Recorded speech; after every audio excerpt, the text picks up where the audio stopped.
자, 그러면 이어서 통합질문 5번째 이제 오페라 작품에 대해서 학생들이 나눈 대화와 감상문을 한번 살펴보도록 합시다. 자, 그쵸? 자, 가는 학생들의 대화이고 나는 가를 바탕으로 학생들이 쓴 감상문이다. 물음에 답하시오 라고 되어 있습니다.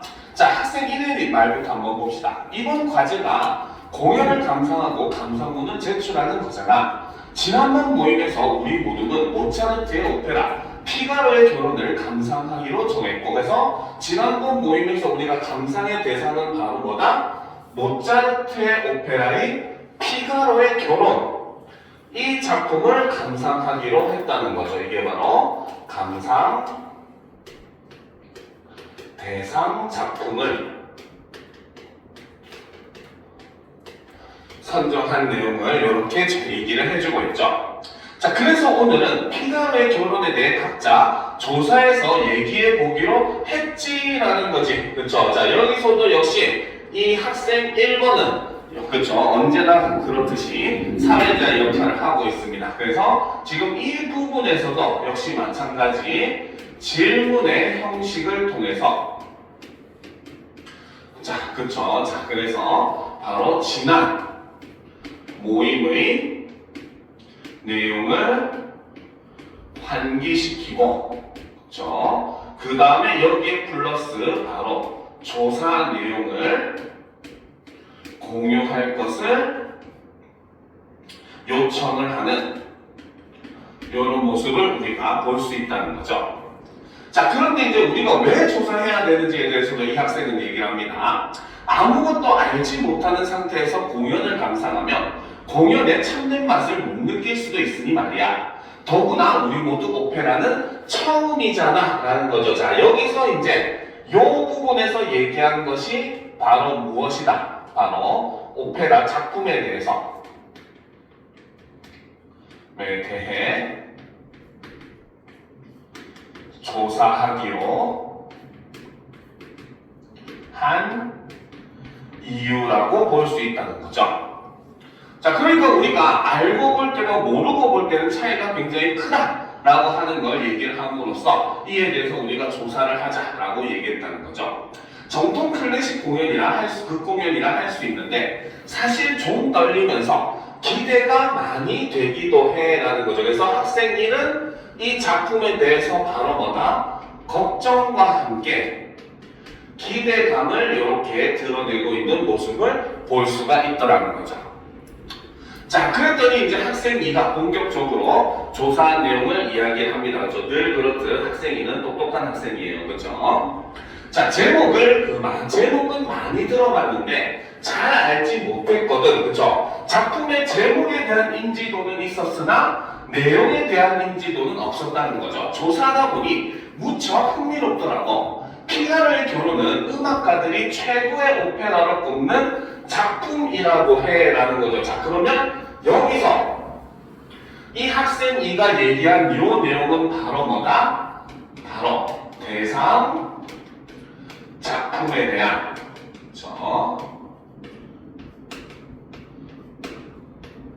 전문가들의 평가를 이렇게 간략하게나마 제시를 해주고 있다는 거죠. 그래서 다른 전문가들도 굉장히 최고의 오페라로 꼽는 작품이다. 그만큼 뭡니까? 작품성이 뛰어난 작품이다 라는 걸 얘기를 하더라는 거죠. 자, 프랑스 작가 피에르 보마르쉐가 발표한 희곡을 원작으로 로렌조 다 폰테가 대본을 만들었대. 1786년 5월 빈 궁전 극장에서 초연된 후 유럽에서 엄청난 인기를 끌었다고 해. 그래서 지금 여기서는 학생 2가 자신이 조사한 내용을 이야기를 하고 있죠. 그래서 여기서 학생 2의 조사 내용을 살펴보게 되면은 이것은 바로 뭐다? 대상 작품의 역사를 이렇게 제시를 하고 있더라는 거죠.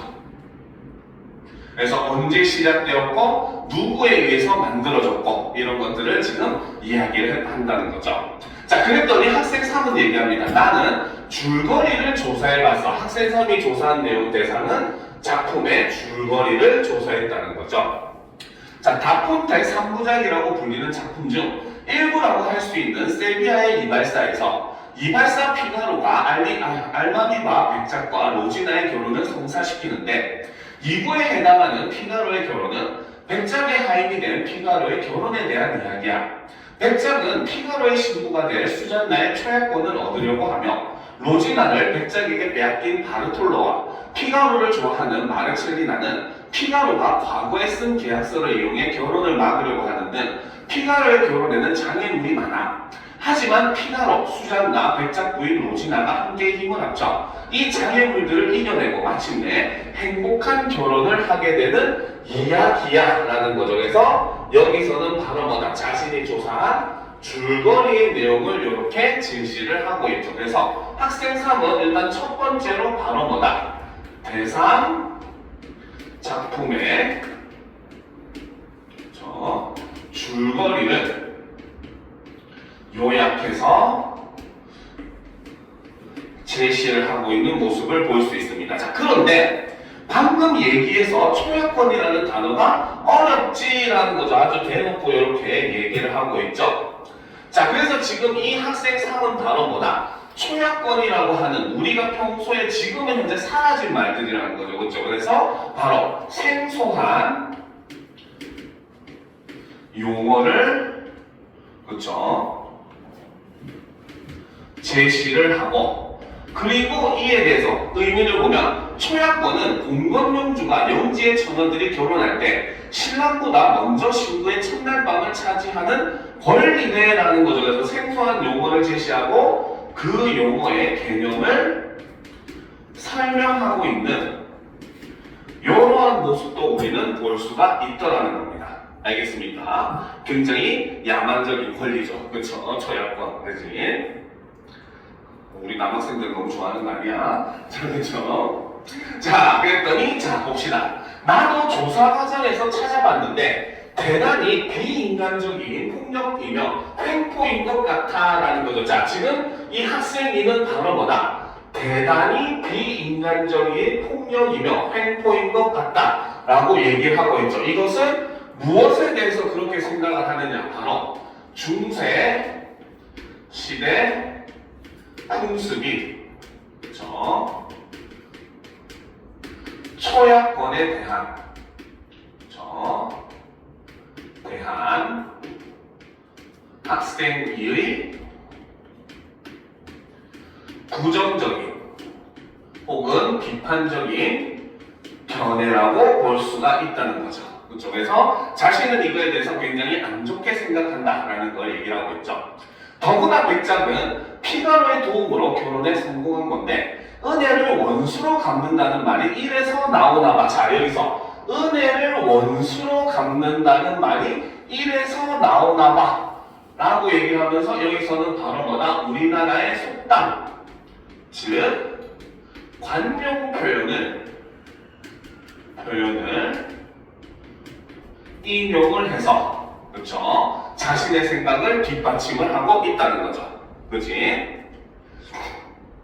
그래서 관용 표현이라고 하는 것은 원래는 두 어절 이상으로 구성되어 있는 말이지만 낱말들이 본래의 뜻은 잃고 완전히 새로운 뜻을 가지는 것을 관용 표현이라고 해요. 쉽게 말하면은 그 사회의 문화나 그런 인식들 이런 것들이 담겨 있어서 만들어진 일종의 영어의 수거와 같은 그런 말입니다. 알겠습니까? 그래서 우리가 뭐 그 관용 표현에는 속담도 있고 격언도 있고 그 외에도 그냥 이제 관용어라고 하는 것도 있어요. 대표적으로 의미 없이 그냥 얘기하는 것들, 목이 빠지게 기다리다. 진짜 목이 빠진 거 아니잖아요. 그렇죠? 그 다음에 산통을 깨다, 시치미를 떼다 이런 것들은 그냥 관용어. 그 다음에 속담은 이렇게 표현했지만 그 뭡니까? 교훈을 담고 있는 말들. 그쵸? 그 다음에 뭐 격언들 이런 것들은 다 관용 표현이라고 하는데 이러한 관용 표현을 인용을 함으로써 바로 뭐다? 자신의 생각을 보다 인상 깊게 표현할 수 있는 하나의 수단으로 사용을 하고 있는 겁니다. 알겠죠? 자, 그럼 계속 봅시다. 하지만 피가로와 수잔나는 문제를 해결하기 위해 적극적으로 노력하고 그 과정에서 여러 인물과 협력하면서 백작의 계략은 결국 실패로 돌아가게 돼 미친 하루라는 부제에서 알 수 있듯이 하루 동안의 사건을 통해 피가로와 수잔나는 서로에 대한 사랑을 확인하고 백작은 자신의 잘못을 반성하게 되며 백작 부인 로지나는 백작에게 진정한 사랑을 요구하게 돼. 사건의 발생과 해결을 통해 사랑과 우정, 정의가 중요한 주제로 부각되는 작품인 거지. 자, 그래서 여기서도 작품 내용을 요약하는 걸 통해서 바로 뭐다? 대상 작품의 주제에 대해서 학생이가 자신의 생각을 이렇게 제시를 하고 있다는 거죠. 그쵸? 자, 그랬더니 이제 학생 1이 다시 얘기합니다. 피가로의 결혼은 타인을 지배하려는 욕망과 이로부터 벗어나기 위한 노력의 과정에서 부각되는 사랑과 우정, 정의에 대한 이야기라는 거지라고 하는 것은 바로 뭐다? 지금 이 학생 1은 학생 2의 그쵸? 발언을 어떻게 요약 정리를 해주고 있다 라고 볼 수 있다는 거죠. 그쵸? 그러니까 네가 한 얘기가 이게 맞지 해서 요약 정리를 하면서 이게 맞는지 확인을 하고 있는 겁니다. 그죠? 자, 그럼 이제 음악이나 무대 연출 같은 오페라를 구성하는 다른 요소들에 대해서도 이야기해보자. 자, 그러면 이제부터는 내용이 아니라 다른 요소를 얘기하자라고 얘기를 함으로써 화제를 전환시켜주는 이러한 모습도 이제 볼 수가 있더라는 거죠. 그렇죠. 그래서 내용에 대한 게 아니라 이제 요소에 대해서 이야기를 해보자 라고 제시를 했습니다. 자, 그랬더니 이제 학생 3이 얘기합니다. 쇼생크 탈출이라는 영화에 여러분들 이 영화 봤어요? 아주 오래된 영화기는 한데 그렇죠. 뭡니까? 아주 악명 높은 감옥에서 탈출하는 내용이긴 합니다. 인간 승리의 내용이죠. 자, 쇼생크 탈출이라는 영화에 이 오페라의 유명한 이중창이 나와. 자, 그래서 여기서는 물론 여러분은 그쵸? 이거에 대해서 동의할 수 없겠지만 그치? 자, 이거는 바로 뭐다? 많은 사람들이 그쵸? 사람들이 알고 있는 영화를 언급을 하더라는 거죠. 그렇죠. 그래서 이를 통해서 바로 뭐다? 이 작품에 대한 사람들의 이제 좀 더 흥미나 이런 것들을 더 이끌어낼 수가 있겠죠. 자, 수잔나와 백작 부인이 로지나의 이중창 저녁 산들바람은 부드럽게 라는 노래인데 주인공이 감옥에 갇혀 다른 사람들에게 감옥의 스피커를 통해 들려주는 음악이야. 사람들은 하는 일을 멈추고 멍하니 몰입해서 음악을 듣게 돼. 포근한 산들바람이 오늘 밤 불어오네. 숲의 소나무 아래 나머지는 그가 알 거야 라는 이중창의 가사는 억울하게 갇힌 주인공의 자유를 향한 열망을 대변하기도 하는 것 같아. 그래서 바로 이 가사의 내용이 바로 뭐다? 억울하게 갇힌 주인공의 자유를 향한 열망을 대변하더라. 대변이 또 아닙니다. 그죠? 자, 대변하고 있죠. 그렇기 때문에 바로 뭐다? 이 쇼생크 탈출이라는 영화에서 이 노래가 일종의 사용된 이유라고 볼 수가 있다는 거겠죠. 그렇죠? 왜? 쇼생크 탈출 아까 얘기했듯이 악명 높은 그 감옥에서 탈출하는 이야기라고 했잖아요. 그렇죠? 그러니까 자유를 꿈꾸는 주인공의 그런 심정을 노래하기 위해서 이 이중창을 가지고 왔다라고 볼 수 있겠죠. 그 장면만 찾아서 봤는데 정말 감동적이더라 라는 겁니다. 자, 그러면 또 다음 대화를 계속 이어서 보도록 합시다. 자, 다음 페이지. 자, 대화상태로서 좀 아예 나눠놨어요. 자, 맞아. 나도 들어봤는데 나도 모르게 몰입되었어. 편지 이중창으로 불리기도 하는데 백작을 혼내줄 가짜 편지의 내용을 백작 부인이 말하며 수잔나가 따라 말하며 편지를 쓰는 장면에서 부르는 노래라고 해. 두 명의 소프라노 또는 소프라노와 메조 소프라노 가수가 부르는데 맑고 경쾌하면서 화음이 무척 아름다웠어. 정말 감동적이어서 영화에서 옥에 갇힌 사람들이 그 노래를 들으며 모두 넋을 놓는 모습이 당연하게 느껴졌어 라는 거죠. 그래서 지금 이 편지 이중창이 실제 작품에서 어떻게 불리우게 됐는지, 그렇죠? 그래서 이 편지 이중창으로 불리는 노래가 바로 뭐다? 어떤 장면에서 불리게 되는지 이 부분을 이렇게 구체적으로 제시를 하고 있죠. 그래서 대상 작품의 특정 음악이 불리는 장면을 상세히 묘사를 하면서 사람들에게 이렇게 전달을 하고 있더라는 거죠.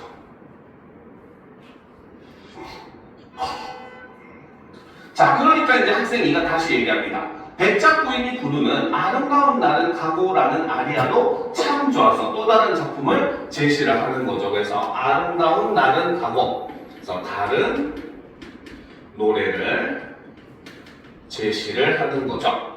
자, 과거의 사랑과 행복을 그리워하면서 현재의 고통을 이겨내기 위해 노력하는 백작 부인의 캐릭터를 잘 보여주는 노래라고 해.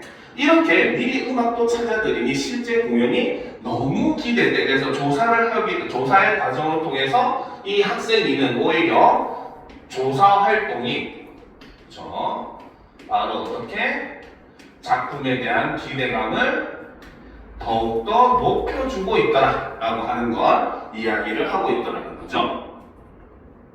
자, 그랬더니 이제 학생 1이 또 얘기합니다. 피가로의 결혼은 많은 연출가가 다양하고 창의적인 해석을 시도하며 공연을 만들어 왔대. 피터 셀라스라는 연출가는 뉴욕 맨하튼의 트럼프 타워, 요즘은 굉장히 평판이 안 좋은 사람이죠, 그렇죠? 트럼프 타워 52층을 무대로 해서 알마비와 백작은 최상층의 고급 주거 공간에 사는 부호, 피가로는 집사, 수잔나는 가정으로 각색한 현대판 코미디로 재탄생시켰다고 해 라는 거죠. 그래서 지금 여기서는 바로 뭐다? 실제 재창작 작품을 언급을 하더라는 거죠. 그래서 같은 작품이 이렇게 다양하게 뭡니까? 파생되고 있다, 확장되고 있다 라고 이렇게 얘기를 해주고 있다는 거죠. 자, 몇 년 전 우리나라 공연에서는 무대를 오르내리는 사각틀을 활용해서 공간을 분할하고 동선을 구성함으로써 인물들의 성격을 상징적으로 드러내기도 했대. 정말 다양한 시도와 연출이 돋보이는 작품인 것 같아라는 거에서 여기서는 바로 뭐다? 우리나라에서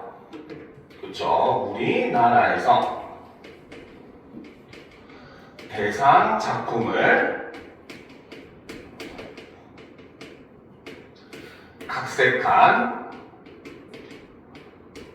방식을 이렇게 소개를 해주더라는 거죠. 그렇죠? 자, 그래서 학생 1과 학생 3의 내용은 바로 뭐다? 이 같은 작품도 굉장히 다양하게 이 작품은 여러 가지 방식으로 각색이 되고 재창작되는 그러한 아주 고전의 좀 훌륭한 작품이다라고 볼 수 있다는 거죠. 자, 맞아. 나도 그런 기사들을 찾아봤어. 많은 연출가가 다양하게 해석하고 표현한 무대가 특별했다는 얘기들이 많더라고. 세트 위에 반투명막 구조물을 덧붙여 엿보기 심리를 대변하기도 하고 인물들의 모습을 거울로 비추는 것처럼 하기도 했대. 그렇죠? 여기서는 바로 뭐다? 또 다른 각색 방법들을 이렇게 제시를 하고 있죠. 그래서 학생 1, 3, 2, 요 학생들이 전부 다 바로 뭐다? 같은 작품이 여러 개 다른 방식으로 다양하게 각색이 되었다라고 하는 거를 자신이 조사한 내용을 토대로 이렇게 얘기를 하고 있더라는 거죠. 자, 자료를 찾다 보니 알면 할수록 더욱 재미있더라고. 그럼 이제 드디어 공연을 만나 공연이 우리에게 전하는 말을 들어볼 차례네. 다녀와서 감상문 초고는 내가 작성해 올게. 다음 모임에서는 초고를 함께 검토하며 수정할 부분에 대해 이야기하자라고 해서 이제 감상문을 써보겠다는 거죠. 자, 그러면 감상문의 초고로 이제 넘어가 봐야겠죠. 자, 보도록 합시다. 자, 인생 첫 오페라 피가로의 결혼을 보러 갔다. 계단과 보도블럭, 건물 벽면이 대리석으로 된 오페라 공연장은 묵직한 느낌을 주었다라는 거죠. 자, 이 부분에서는 바로 뭐다? 그쵸? 바로 오페라 공연장의 첫 인상을 이렇게 묘사해서 표현을 하고 있죠. 자, 포스터 앞에서 한참을 서 있었다. 공연 감상을 위해 미리 살펴봤던 다른 공연들의 포스터와 달리 이 포스터는 백작의 얼굴과 수잔나의 얼굴을 의미하는 두 개의 얼굴 사이로 갈수록 좁아지는 계단, 그 위에서 다시 위를 향하는 계단이 다 있었다. 자, 그러면 여기서 지금 중요한 건 바로 뭐다? 공연 감상을 위해 미리 살펴봤던 다른 공연의 포스터와 달리라고 얘기를 하는 거죠. 그렇죠? 자, 그래서 이 부분에서 제시한 것은 바로 뭐다? 바로 조사했던 다른 작품들의 포스터와 해당 작품의 포스터를 비교하고 있는 이러한 모습을 볼 수 있다는 거죠. 그쵸?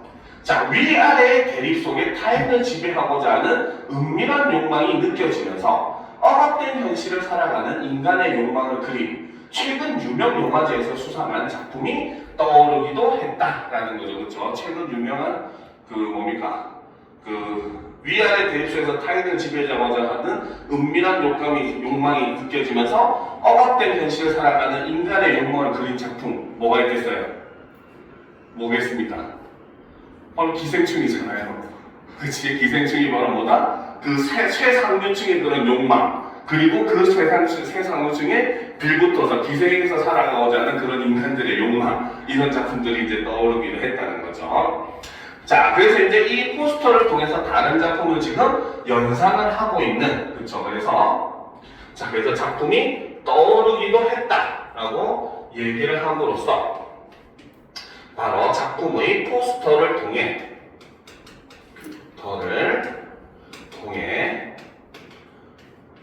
다른 영화를 연상을 하고 있는 이런 모습도 보여주더라는 거죠.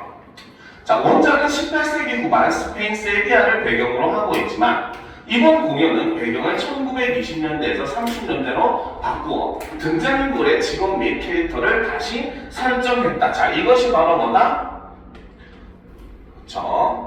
자, 이것이 바로 원작과 다른 점이라고 볼 수가 있겠죠.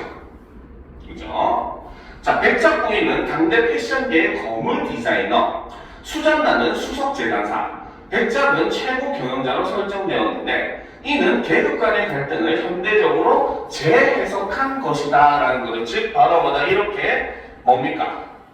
작품의 설정을 이렇게 바꾼 이유를 이렇게 해석을 하고 있더라는 거죠. 그래서 이 설정의 이유를 이렇게 해석을 하는 거죠. 자, 극장 안으로 들어가니 가장 먼저 첨성대 같기도 하고 고대 건축물 같기도 한 둥글고 높다란 건축물이 눈에 확 들어왔다. 무대 및 의상을 맡은 피에르 요가노비치는 바빌론의 지구라트에서 영감을 얻어 이 무대를 설치했다고 한다. 지구라트는 권력의 정복과 권력을 향한 조롱, 인간의 숨은 욕망이 담겨있는 건축물이라고 한다. 그쵸? 여러분들 바빌론 타워 알죠? 그치? 성경에 보면 뭡니까? 인간이 신에게 대항하기 위해서, 신에게 더 가까이 가기 위해서 높이 짓다가 결국은 신의 그 분노를 맞아가지고 결국 그 탑은 무너지고 거기서 일했던 사람들이 전부 다 언어를 다 다르게 만들어버렸다는 거예요. 그래서 지구상에 이렇게 수많은 언어가 생겼다라고 하는 기원에 대한 신화와 같은 그런 성경에 실려있는 얘기인데 바로 거기서 보면 바로 뭐다? 권력의 전복과 권력을 향한 조롱, 인간의 숨은 욕망이 담겨있는 건축물이라는 거죠. 근데 여기서 보면 건축물이라고 한다라고 되어 있습니다. 그렇죠? 자, 그래서 여기서는 바로 뭐다? 그렇죠? 바로 다른 자료를 통해 알게 된 내용을 이렇게 인용해 오는 이런 모습을 볼 수가 있다는 거죠. 알겠습니까? 자, 그리고 그 건물을 돌아 올라가는 나선형 계단은 서로를 내려다보고 올려다볼 수 있는 공간으로 위와 아래를 연결시키면서 동시에 대립시키고 있으며 위를 향한 인간의 욕망을 상징적으로 드러내고 있다고 한다. 그래서 뭐 팜플렛이나 이런 걸 봤겠죠. 그렇죠. 그래서 거기서 이제 이런 그 무대 세트에 대한 의미, 상징성을 이렇게 설명을 하고 있다는 거죠. 자, 계속 보도록 합시다. 자, 또 하나 눈에 띄는 무대 장치는 백작의 저택이다. 저택은 회전을 통해 수잔나의 방, 백작 부인의 작업실, 백작의 집무실로 바뀌면서 서로 다른 위계와 욕망을 지닌 인간관계를 효과적으로 보여준다. 그리고 1막 처음엔 무대 왼쪽에 있던 태양이 극이 진행되면서 점점 오른쪽으로 이동하며 새벽에서 아침, 오후에서 밤으로 이어지는 시간을 조도 변화와 함께 제시하고 있었다라는 거에서 이 부분에서는 바로 뭐다? 오페라의 무대 장치와 그 의미 그리고 연출 방식에 대해서 이렇게 제시를 해주고 있다는 거죠. 그렇죠? 자, 이제 오페라의 하이라이트, 음악, 오케스트라의 연주를 섬세하고도 화려하게 이끌어내는 지휘자의 모습이 멋졌다라는 거죠. 여기서는 지금 바로 뭐다? 이제 오페라의 하이라이트, 음악이라고 해서, 그렇죠? 바로 명사형으로 표현을 하고, 그 다음에 바로 뭐다? 느낌표를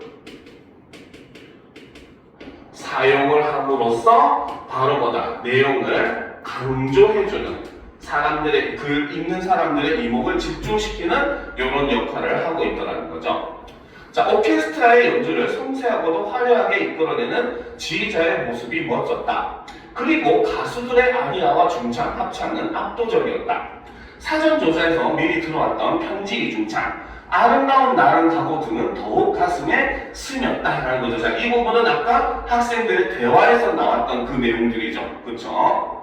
특히 백작 부인 역의 가수가 부르는 사랑의 신이여 위로를 주소서라는 곡은 우아한 목소리와 감정 표현, 엄청난 성량으로 관객을 사로잡았다.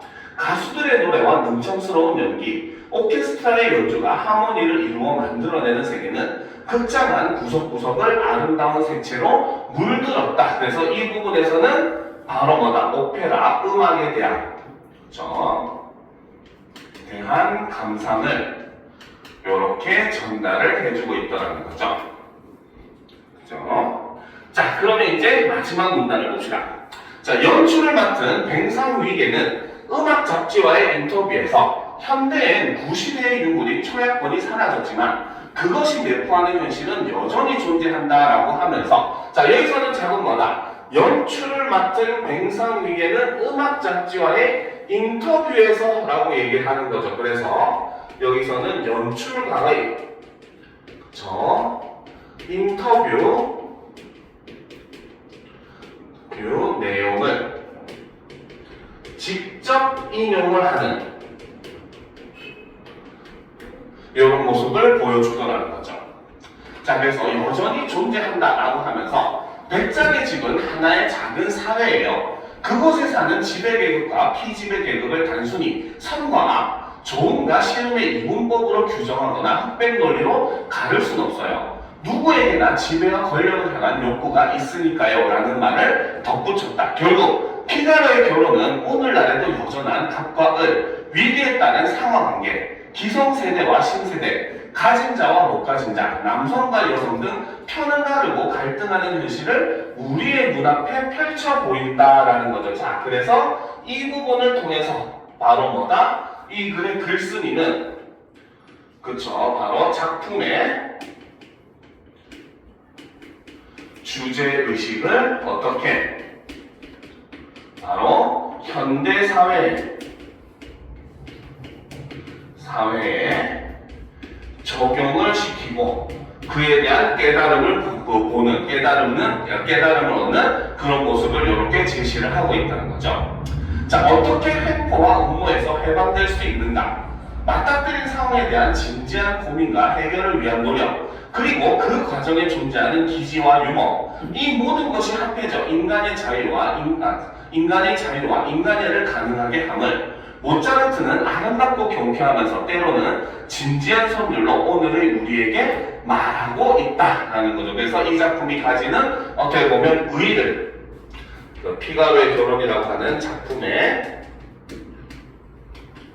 의의를 마지막에 이렇게 제시를 하면서 글을 마무리를 하고 있다는 겁니다. 알겠습니까? 자, 지금부터 역시 마찬가지 5분의 시간을 줄 테니까 문제를 한번 풀어본 다음에 같이 풀이를 해보도록 합시다. 알겠죠?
다 풀었습니까? 아직 풀고 있는 모양이에요.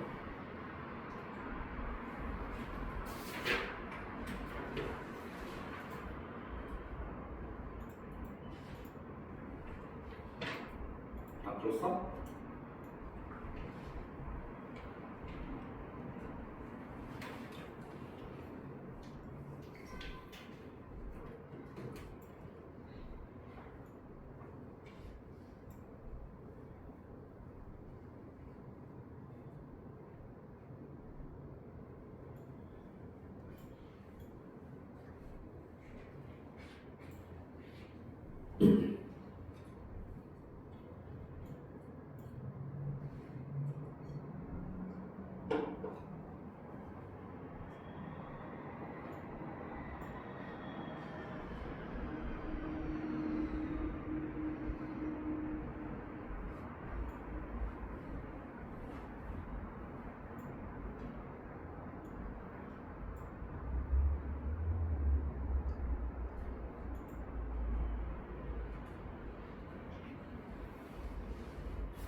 자, 다 풀었습니까? 네, 그러면 우리 같이 한번 풀이를 해보도록 합시다. 알겠죠? 자, 보도록 합시다. 자, 1번 문제부터 한번 같이 살펴보도록 합시다.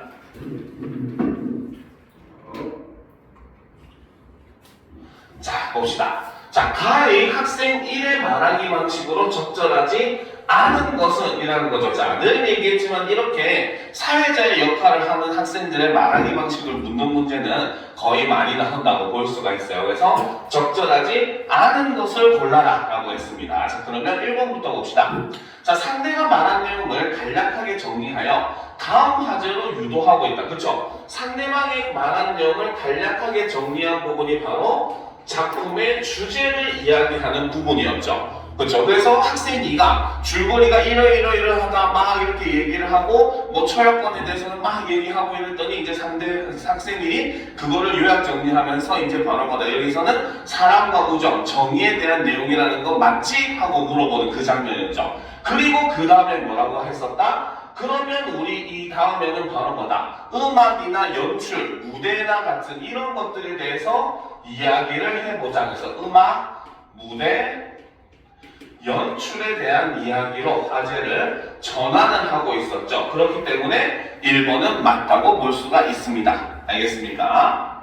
자, 2번을 봅시다. 상대 발화에 동조하며 자신이 조사하고 찾아본 내용을 구현하고 있다. 그렇죠? 지금 위에서 보면 자신이 조사하고 찾아본 내용을 구현한 장면이 그렇죠? 학생 1을 기준으로 얘기를 했을 때 그렇죠? 자, 여기서 보면 맞아, 나도 들어봤는데 나도 모르게 몰입되었어. 편지 이중창으로 불리기도 하는데 라면서 자신의 조사한 내용을 이 부분에서 지금 얘기를 하고 있는 거죠. 그래서 여기서 맞아 라고 하는 게 상대방의 의견에 동조를 하는 것이고 거기서 이제 그 다음 부분에 대해서 이제 자기가 덧붙여서 설명을 하고 있는 장면이 등장을 하고 있기 때문에 역시 2번도 맞다고 볼 수가 있다는 거죠. 그쵸? 자, 3번. 지난번 모임에서 결정된 사항을 환기하며 오늘 모임의 목적을 제시하고 있다. 그쵸? 지난번 모임에서 결정된 사항이 바로 뭐였다? 오페라 피가로의 결혼.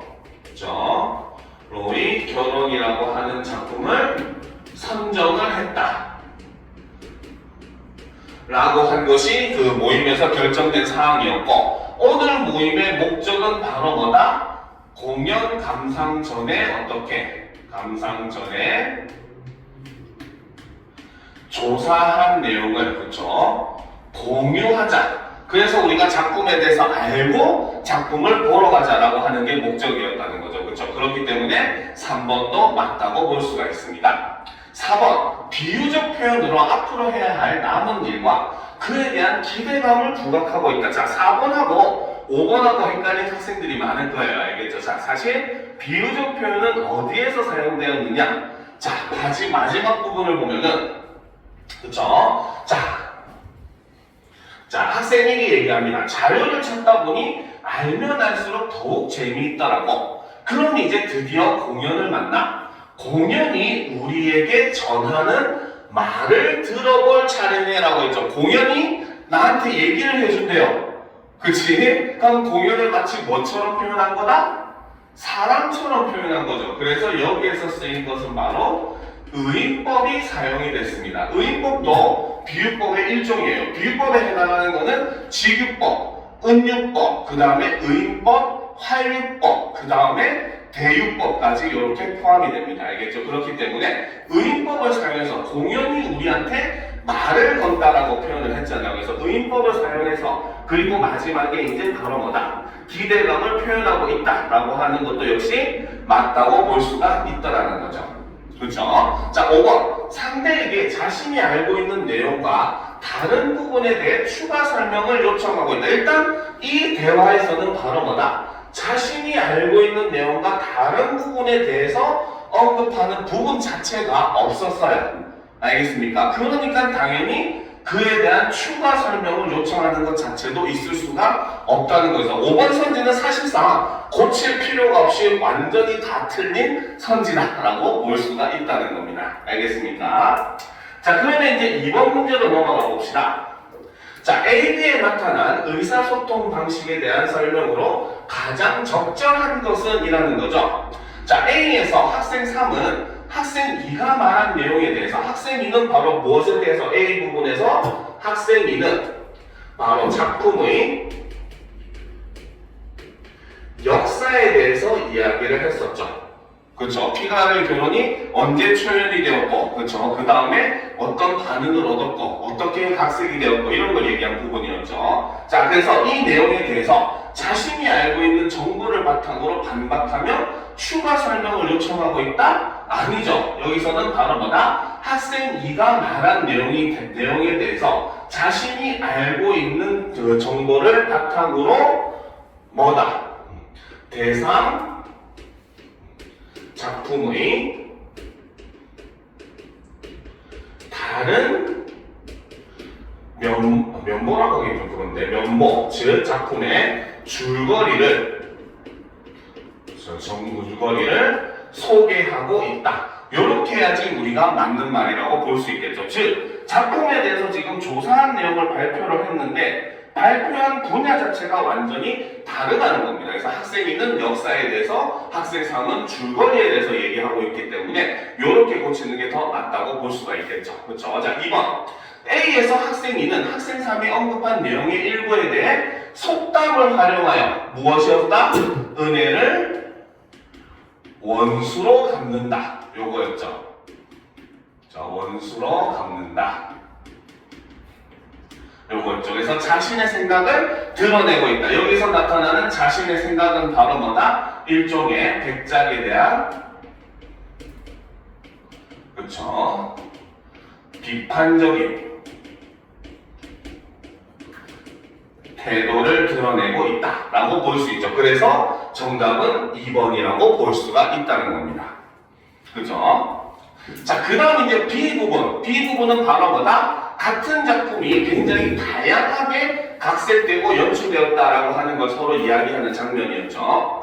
자, B에서 학생 1은 질문을 통해 학생 2와 학생 3에게 자신이 언급할 내용에 대해 알고 있는지 확인하고 있다. 자, 일단 이 부분에서 틀린 것은 학생 1은 이 B 부분에서 질문 자체를 하지 않았습니다. 알겠습니까? 자, 그렇기 때문에 사실 이 3번 지구 선지는 다 틀렸다고 볼 수가 있기는 해요. 여기서 B에서 학생 1이 하고 있는 것은 바로 뭐다? 오히려 이제 우리가 설명을 한다면은 바로 뭐다? 피가로의 결혼이 다양한 방식으로 각색되었다라고 하는 일종의 이야기거리, 화제를 던져주었다라고 하면 오히려 맞는 표현이라고 볼 수가 있겠어요. 왜? 그 다음에는 바로 뭐다? 학생 3과 학생 2가 다르게 각색되어 있는 경우, 우리나라의 경우와 또 다르게 각색된 경우들을 얘기하고 있잖아요. 그렇죠? 그렇기 때문에 차라리 여기에서는 바로 뭐다? 자신의 이제 그런 그 조사 내용을 통해서 어떻게 학생들에게 새로운 화제를 제시하고 있다. 이렇게 하는 것이 훨씬 더 맞다고 볼 수가 있겠죠. 그래서 사실 3번 선지는 전체가 다 틀린 내용이라고 볼 수가 있습니다. 그죠? 자, 4번. B에서 학생 3은 학생 1이 말한 내용의 일부에 대해 이의를 제기하는 게 아니죠. 그래서 내용에 대해서 어떻게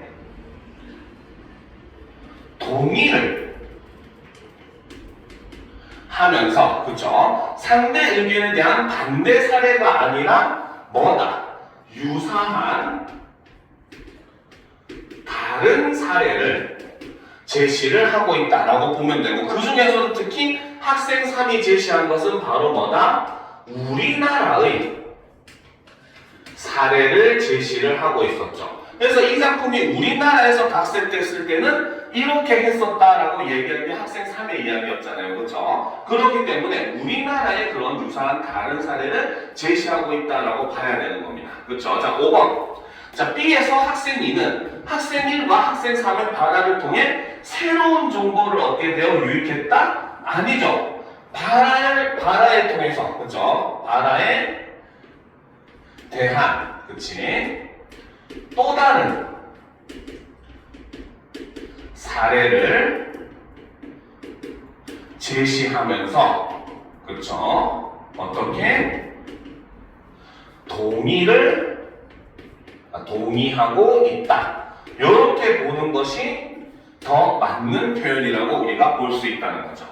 그래서 똑같은 주제에 대해서 서로 이렇게 얘기한다는 것은 일단 첫 번째로 기본 전제가 각자의 생각에 공통된 주제에 동의를 하고 있다는 것이고, 그 동의의 근거로서 여러 가지 사례를 각자가 지금 제시하는 방법을 취하고 있는 것이 B 부분의 대화 방식이었다라고 볼 수 있더라는 거죠. 자, 그러면 3번 문제를 보도록 합시다. 자, 다음은 학생 1이 가의 대화 내용을 정리한 메모의 일부이다. 메모의 내용을 바탕으로, 메모의 내용으로 적절하지 않은 것은 이라고 되어 있습니다. 그렇죠? 적절하지 않은 것은 이라고 되어 있죠. 자, 그러면 사실상 이런 문제도 아까도 얘기했듯이 간편하게 만들게 되면 결국은 내용 일치 문제라고 볼 수가 있는 거예요. 그렇죠? 자, 그러면 보도록 합시다. 자, 피가로의 결혼은 어떤 작품인가? 기본 정보는 모차르트 작곡, 로렌조 다 폰테 대본, 1786년 빈궁정 극장에서 초연을 했다. 맞는 내용이었죠. 그리고 이 내용은 누가? 학생 2가 조사한 내용이었습니다. 그렇죠? 자, 학생 2의 조사 내용이었죠. 자, 줄거리를 봅시다. 피가로의 약혼녀 수잔나의 초연권을 얻으려는 백작의 계략에 맞서 피가로, 수잔나, 백작 부인 로지나가 힘을 합하여 문제를 해결하고 피가로와 수잔나가 마침내 행복한 결혼을 하게 된다. 그쵸? 요거는 바로 학생 3이 조사한 내용, 작품의 줄거리였죠. 그리고 요거는 위에는 작품의 역사였고, 그쵸?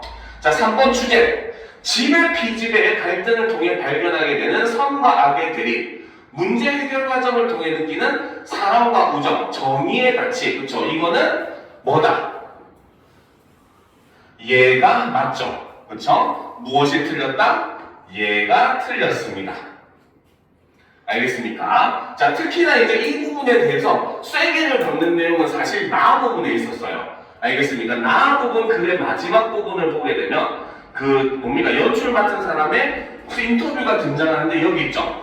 단순히 선과 악, 좋음과 싫음의 이분법으로 규정하거나 흑백 논리로 가를 수 없다고 표현했습니다. 그러니까 누가 착한 놈이고 누가 나쁜 놈이고라고 하는 거를 단순하게 표현할 수 없다는 거죠. 알겠습니까? 그리고 실제로 학생들의 대화에서도 선과 악의 대립이라는 내용 자체는 그 어디에도 등장하지 않았었습니다. 알겠습니까? 그렇기 때문에 이 부분에 대한 정답은 3번이 된다는 거죠.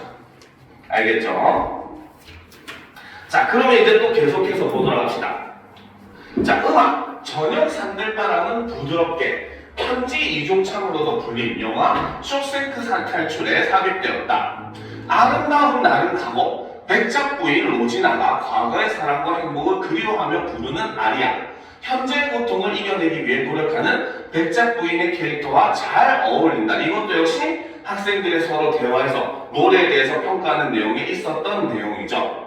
자, 무대. 다양하고 창의적인 무대. 피터 셀라스는 백작을 최상층의 고급 주거 공간에 사는 부호, 피가로는 집사, 수잔나는 가정부로 각색했다.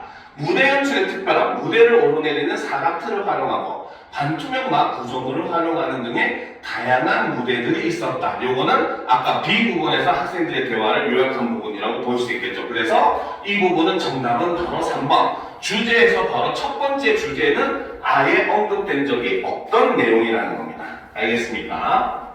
자, 그럼 이제 4번 문제로 넘어가 보도록 합시다.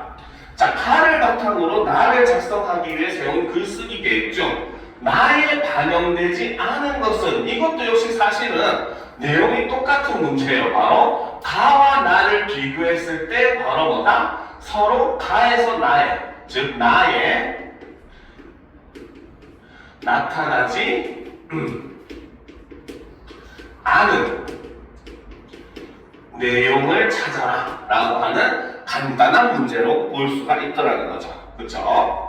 자, 1번부터 보도록 합시다. 타인을 지배하려는 욕망과 이를 해결하는 과정이 작품의 주된 사건이라는 내용과 관련하여 1문단에서 공연 포스터를 구체적으로 분석한 후 유사한 메시지를 담은 사례를 언급해야겠어. 그쵸? 지금 1문단의 내용을 보면 바로 뭐다? 공연의 포스터를 분석을 하고, 그쵸? 그리고 그 분석에 대해서 이제 바로 뭐다? 최근 유명 영화제에서 수상한 작품이 떠오르기도 했다라고 얘기를 하고 있는 장면을 우리가 볼 수 있다는 거죠. 그래서 바로 해결하는 과정이 작품의 주된 사건이라는 내용과 관련해서 공연 포스터를 구체적으로 분석을 했었고, 유사한 메시지를 담은 사례를 언급하기도 했었기 때문에 1번은 맞다고 볼 수 있겠죠.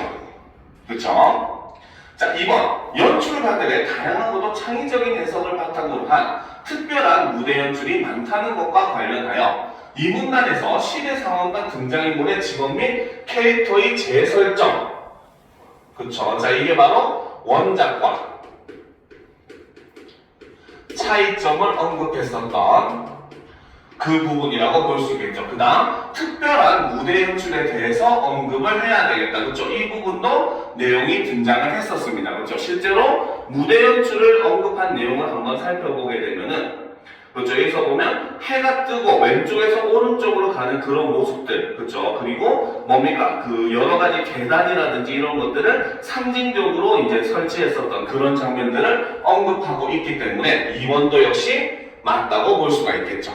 그렇죠. 그래서 특별한 무대 연출은 여러 가지 무대 장치들, 그 다음에 해가 왼쪽에서 오른쪽으로 이동을 하는 듯한 이러한 연출들을 사용했다라고 얘기했었습니다. 자, 3번. 피가로의 결혼의 주요 노래들을 언급한 내용과 관련하여 3분단에서 사전 조사를 통해 알게 된 노래 외에 다른 아리아를 추가로 설명하고, 그렇죠? 다른 아리아가 지금 추가로 설명된 부분이 있었죠. 바로 어느 부분? 자, 위에서 보면은 마지막에, 그렇죠? 자, 그래서 또 백작 부인역의 가수가 부르는 사랑의 신이여 위로를 주소서라는 작품이 원래 대화에서는 없었던 내용이었죠. 그래서 다른 아리아 바로 사랑의 신이여 위로를 주소서라고 하는 작품을 추가로 설명을 했다는 거죠. 그래서 이를 통해서 공연이 주는 감동을 감각적인 표현을 통해 드러내야 되겠다. 이것도 역시 맞다고 볼 수 있다는 거죠. 자, 4번. 피가로의 결혼에서 다루고 있는 지배와 권력을 향한 욕망과 관련하여 4문단에서 모차르트가 언급한 내용을 직접 인용했습니까? 4문단에서 지금 보면은, 그렇죠? 지금 1문단, 2문단, 3문단, 4문단에서 인용한 건 바로 뭐다? 연출을 맡은 뱅상위계의 인터뷰를 지금 직접 인용을 하고 있죠. 그러면 얘는 올바로 고치면 어떻게? 모차르트가 아니라, 그렇죠? 바로 연출가인 뱅상위계 그 위계가 언급한 내용을 직접 인용했다라고 해야 맞는 말이 되겠죠. 그러니까 정답은 4번이 된다는 겁니다. 이거 너무 쉽게 틀렸죠. 그렇죠? 자, 5번. 사건의 발생과 해결을 통해 사랑과 우정, 정의가 중요한 주제로 부각된다는 것과 관련하여 4문단에서 의문문 형식을 활용하여 자문자답의 방식으로 제시를 해야 되겠다. 자, 4문단의 내용을 한 번 더 다시 보면은, 자, 여기서 보면 어떻게 횡포와 음모에서 해방될 수 있는가 물은 다음에 바로 뭐다? 작품에 지금 의의를 이렇게 설명을 하고 있죠. 그래서 이런 부분을 지금 문제에서는 자문자답의 형식이다라고 해석을 하고 있다고 볼 수 있는 겁니다. 그래서 확실하게 틀린 게 너무도 확연하게 4번이 틀렸기 때문에 우리는 정답을 확실한 4번으로 설정을 하셔야 된다는 거죠. 알겠습니까? 자, 그러면 이제 마지막 5번 문제를 한번 살펴보도록 합시다. 자, 다음은 나의 사문단의 초고와 그에 대한 친구의 조언이다. 친구의 조언이 나에 반영되었다고 할 때 A에 들어갈 내용으로 가장 적절한 것은 요즘 계속 나오고 있는 문제 내용이죠. 결국은 바로 뭐다? 이거는 두 글의 차이점이 무엇이냐? 역시 우리가 아까 했었던 내용과 동일하게 파악을 할 수 있는 내용들입니다. 그렇죠? 자, 그러면 사문단의 초고를 한번 살펴보도록 합시다. 같이. 자, 어떻게 횡포와 음모에서 해방될 수 있는가? 맞닥뜨린 상황에 대한 진지한 고민과 해결을 위한 노력, 그리고 그 과정에 존재하는 기지와 유머, 이 모든 것이 합해져 인간의 자유와 인간애를 가능하게 함을 모차르트는 아름답고 경쾌하면서 때로는 진지한 선율로 오늘의 우리에게 말하고 있었다라는 거죠. 즉, 초안은 바로 뭐다? 오직 요 마지막 부분, 요 부분만이 초안이었다는 거죠. 그렇죠? 그러면 차이점은 바로 뭐다? 요 앞에 있는 부분 전체가 차이점이 되는 겁니다. 그렇죠? 그러면 그 차이점은 바로 뭐였다? 연출을 맡은 뱅상리게는 이라고 얘기를 하면서 바로 뭐다? 연출가의 인터뷰를 인용을 하고 있는 모습을 볼 수가 있다는 거죠. 그렇죠? 자, 그리고 이를 통해서 어떻게?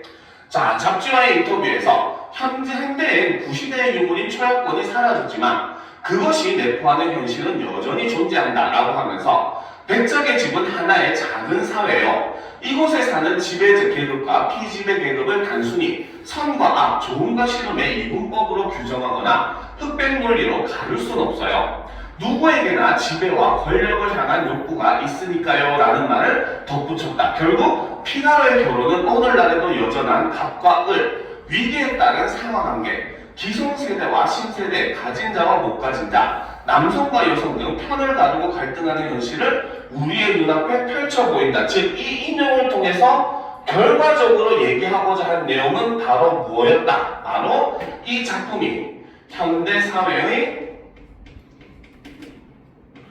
그쵸, 모습을 어떻게 풍자하고 있더라 라고 하는 내용이 추가되었다고 볼 수가 있더라는 거죠. 자, 그러면 친구의 조언을 봅시다. 글을 마무리하는 마지막 문단인 만큼 관람한 공연의 연출 의도를 강조하기 위해 오페라 연출가의 말을 인용해서 인터뷰를 인용을 했죠. 그러면 이걸 통해서 뭘 추가했다?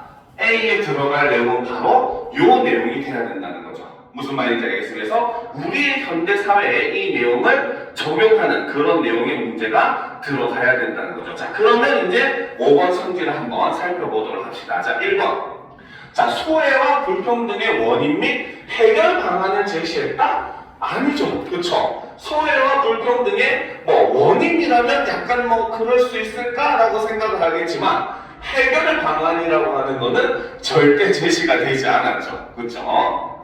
자, 피가로의 결혼에 드러난 당대 현실이 아니죠. 오히려 이 글에서는 바로 뭐다? 우리가 살고 있는 현대사회의 모습이라고 얘기했습니다. 그렇죠? 자, 3번. 예술이 인간과 사회에 어떤 영향을 미치는지는 바로 예술이 우리에게 미치는 영향성에 대해서 얘기를 하지 않았어요. 그렇죠? 자, 4번. 피가로의 결혼이 오늘날의 우리에게 제기하는 문제. 그렇죠? 오늘날에 우리에게 제기하는 문제가 바로 현대사회가 가지고 있는 현대사회의 문제들이라고 볼 수가 있다는 거죠. 자, 5번. 피가로의 결혼의 연출가가 무대 연출을 위해 고민한 내용입니까? 이거는 오히려 이제 그 인터뷰를 보고 글쓴이가 생각한 내용이었죠. 그래서 이것도 아니죠. 그렇기 때문에 정답은 4번이라고 보셔야 된다는 겁니다. 무슨 말인지 알겠습니까? 이해가 돼요? 그렇죠? 자, 그래서 이렇게 우리가 통합 5까지 여러분들이 사실상 좀 말이 아니죠. 그렇죠? 시험이 끝나고 거의 한 3주가 지났는데 지문 2개를 했다는 거, 그지? 자, 어쨌든 이 부분에 대해서 오늘 우리가 이제 그 분석을 마무리를 했습니다. 알겠습니까? 자, 원래는 지금 계획이 요거 지문, 여러분들 이 그 뒤에 문제는 요거 변형 문제를 선생님이 실어놨어요. 알겠습니다. 그래서 변형 문제를 한번 과제로 뭐 몇 개 안 되긴 하지만 그래도 한번 풀어보도록 하시고요. 그렇죠? 자, 그 다음에 이제 뒤에 보면은 이번 5월 모의고사 선생님이 실어놨는데 그러면 요거 첫 번째 화법 질문에 대해서는 우리가 간단하게 한번 분석을 하고 마무리를 하도록 합시다. 알겠죠? 자, 그러면 요걸 한번 분석을 같이 해보도록 합시다. 자, 시간 관계상 지문만 아마 분석을 하면은 시간이 다 될 거예요. 알겠죠? 자, 같이 펴서 보도록 합시다. 자, 다음은 학생의 발표이다. 물음에 답하시오. 라는 거죠. 자, 안녕하세요. 발표를 맡은 땡땡땡입니다. 자, 우리가 늘 보던 맛이죠. 그쵸? 항상 이러한 발표도 그렇고, 건의문도 그렇고, 첫인사와 자기소개, 강연도 마찬가지죠. 이런 것들은 국룰로서 항상 처음에 등장을 하죠. 자, 여러분, 지난주에 박물관에서 조선시대 의복 전시를 관람한 건 기억하시나요? 자, 지금 여기서 역시 마찬가지 발표자는 질문을 하고 있어요.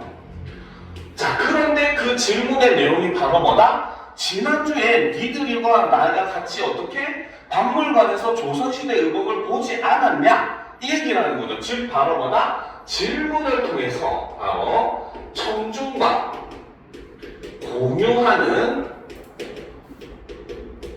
기억을 환기시키는 이런 모습을 볼 수가 있더라는 거죠. 자, 저는 의복에 있는 여러 가지 장식들이 인상적이었는데요. 그 장식 중 하나인 흉배에 관해 소개하려고 합니다. 자, 이것이 바로 이 흉배, 이것이 바로 이 발표의 중심 과제라고 볼 수가 있더라는 거죠.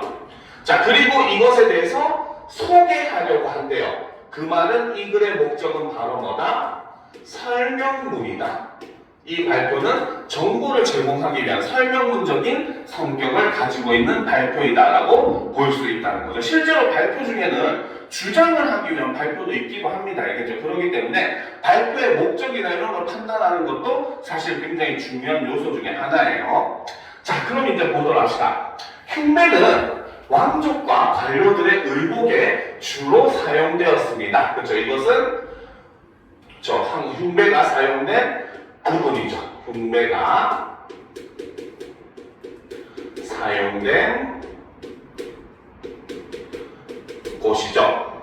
자, 자료를 제시하는데 화면을 보면 오른쪽 조상에서 관복의 가슴 위치에 흉배가 있는 것을 확인할 수 있죠. 바로 이 그림이죠.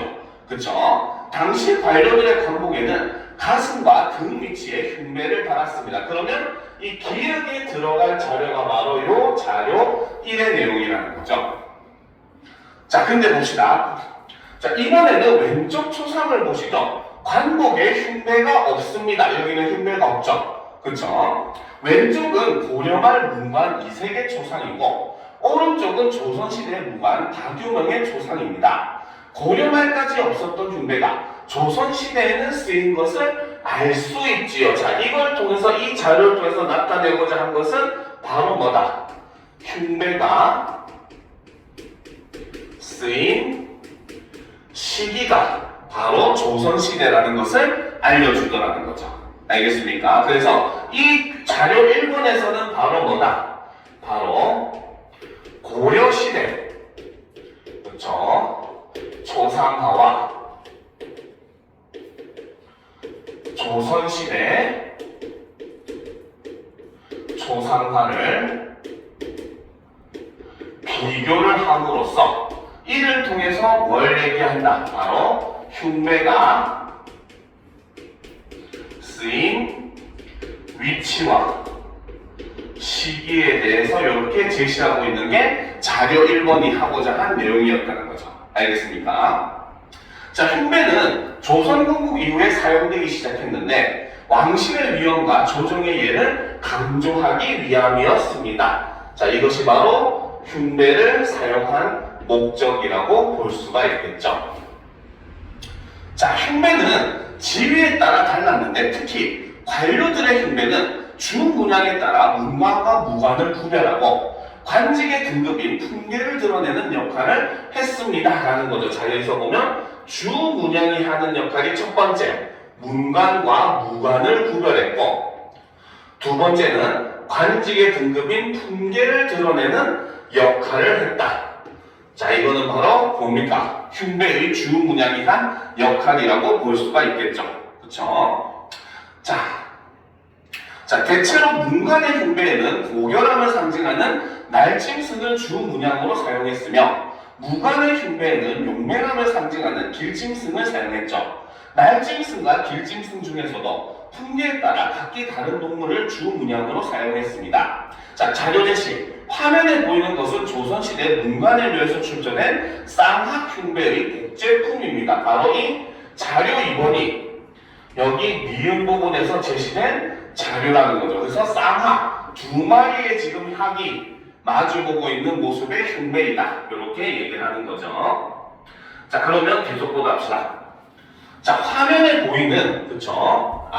자, 학 두 마리가 위아래로 마주하고 있으며 그 배경에는 구름등이 있는 게 보이시죠?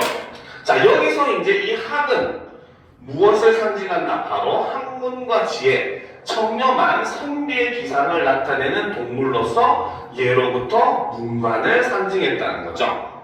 자, 반면에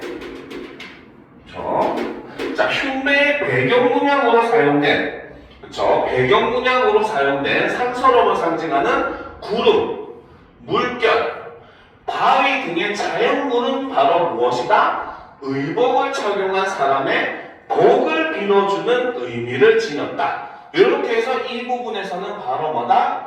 흉배 문양의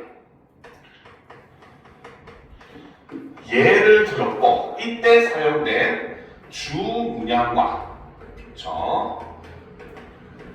배경의 의미를, 상징을 이렇게 제시를 하고 있는 모습을 볼 수가 있더라는 겁니다. 알겠죠? 자, 그러면 이제 보도록 합시다. 자, 이러한 흉배는 어떻게 만들어졌을까요? 라는 거죠. 자, 여기서도 지금 질문을 하는 게 아닙니다. 마찬가지 여기서도 질문의 형식을 사용을 하고 있지만 이제부터는 무엇에 대해서 얘기를 하겠다? 바로 화제를 전환시키는데, 그것은 바로 무엇이다? 흉배의 제작 방식에 대해서 이야기를 할 것이다 라고 화제를 전환하고 있는 부분이라고 볼 수 있다는 거죠. 그렇죠? 자, 그러면 좀 올려놓고 보도록 합시다. 자, 직조 흉배는 옷감을 만들듯이 실을 교차하여 흉배 문양을 짜서 만든 것을 의미합니다. 자, 흉배를 만드는 방법 첫 번째는 바로 직조 흉배라고 하는 게 있는데, 이것은 바로 뭐다? 옷감을 만들듯이 실을 교차하여 흉배 문양을 짜서 만든 것이라는 거죠. 자, 그 다음 두 번째로 제시된 자수 흉배는 옷감 위에 뭐다? 옷감 위에 문양을 직접 수놓는 방식으로 제작이 되었다는 겁니다. 그렇죠? 자, 그런데 실을 사용하지 않는 방식도 있는데 이것이 바로 뭐다? 금박 흉배라는 거죠. 자, 자료를 제시하죠. 이 장면은, 자, 자료를 한번 보고 봅시다. 자, 자료를 보면 마치 도장을 찍듯이 옷에다가 도장을 딱 찍는 이런 모습을 보여주고 있죠. 그렇죠? 자, 그럼 보도록 합시다. 자, 자료 대신 이 장면은 금박 흉배를 만드는 모습입니다. 보시는 것처럼 먼저, 자, 과정을 보면 첫 번째, 자, 옷감 위에 문양이 새겨진 목판으로 풀을 찍습니다. 지금 목판을 도장처럼 판다면 거기다 풀칠을 하는 거예요. 왜? 귀신인가? 풀칠을 하는 겁니다. 그렇죠? 그 다음에 두 번째는 어떻게? 그 위에 얇은 금박을 붙인다는 거죠. 풀칠해서 딱 찍은 다음에 금박을 얇은 거를 위에다 딱 덮어버린다는 거죠. 그러면 세 번째 어떻게? 문양 밖의 금박을 떼어내면 문양이 완성됩니다. 즉 풀이 묻은 장 부분만 금박이 남아있고 나머지 부분의 금박은 떨어져 나온다는 거. 그러면 목판에 새겨진 문양대로 금박이 딱 남아있다는 거죠. 그래서 이러한 금박 흉배는 왕실에 속한 장인들이 제작하였는데요. 문양을 목판에 조각하거나 전통풀과 얇은 금박을 만드는 것이 까다롭기 때문입니다. 지금까지 흉배 문양의 의미와 흉배의 제작 방법에 대해 말씀드렸습니다. 자, 이 부분에서는 바로 뭐다? 중간 내용을 요약 정리해주는 그러한 부분이라고 볼 수 있다는 거죠. 자, 우리 전통문화에 대한 이해를 넓히는 유익한 시간이 되었기를 바랍니다. 이만 발표를 마치겠습니다. 이러면서 학생이 발표를 마무리하는 부분을 볼 수가 있었습니다. 알겠죠? 그러니까 자꾸 우리가 이렇게 모의고사 것들 시험에 들어가든 들어가지 않든 여러분들 기출도 좀 풀어보고 하면은 훨씬 더 실력이 늘어나니까 이런 연습도 해야 되고, 사실 여러분들에게서 진짜 필요한 거는 아마 기말고사도 조금 어렵게 나올 건데 그 부분이 아마 독서 지문에서 좀 더 어렵게 나오지 않을까 예상이 되기는 해요. 알겠죠? 그러니까 독서 지문 같은 경우는 이제 조금 어려운 지문도 자꾸 풀어보는 연습을 하는 게 굉장히 도움이 많이 될 겁니다. 알겠죠? 자, 오늘 수업은 여기까지 합시다. 뒤에 실려있는 문제는 숙제로 풀어오시고요. 클리닉도 실시를 하니까 다음 주부터 잘 참석하도록 합시다. 자, 다들 수고하셨습니다.